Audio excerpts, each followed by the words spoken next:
চলতে চলতে আমরা চলে এসেছি মাদায়েন সালের অন্যতম দর্শনীয় স্থান জাবাল ইদলিবের কাছে। জাবাল ইদলিবে নাবাতিয়ানদের বেশ কিছু গুরুত্বপূর্ণ নিদর্শন রয়েছে। আমাদের সবকিছু ঘুরে দেখাবেন একজন নারী গাইড ও একজন পুরুষ নিরাপত্তা কর্মকর্তা।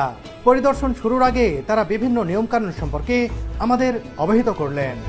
এবার সবাই এগিয়ে যেতে থাকলাম জাবাল ইদলিবের দিকে। এই মাটিতে হাঁটছি আর ভাবছি, এই সেই জায়গা, এখানেই আল্লাহ পাক গজব নাজিল করেছিলেন। এই পাহাড়গুলো সেই ঘটনারই নীরব সাক্ষী। জাবাল ইদলিবের কাছে আসতেই বিরাট একটি গুহা তথা নাবাতিয়ানদের তৈরি হলরুম দেখতে পেলাম। কতই না দক্ষতার সাথে পাহাড় কেটে দিওয়ান নামের এই হলরুমটি তৈরি করেছিল তারা। বৈঠক ছাড়াও বিভিন্ন অনুষ্ঠান, ভোজ, গান কিংবা আনন্দ আড্ডাও হতো এখানে। এখানে দুটি পাহাড়ের মাঝে প্রাকৃতিকভাবে একটি সুড়ঙ্গ বা গলিপথ তৈরি হয়েছে, যার দুই পাশে নাবাতিয়ানদের হাতের লেখা প্রতীকী উপাসনালয় ও তাদের কল্পিত স্রষ্টার প্রতিচ্ছবি খোদাই করা হয়েছে।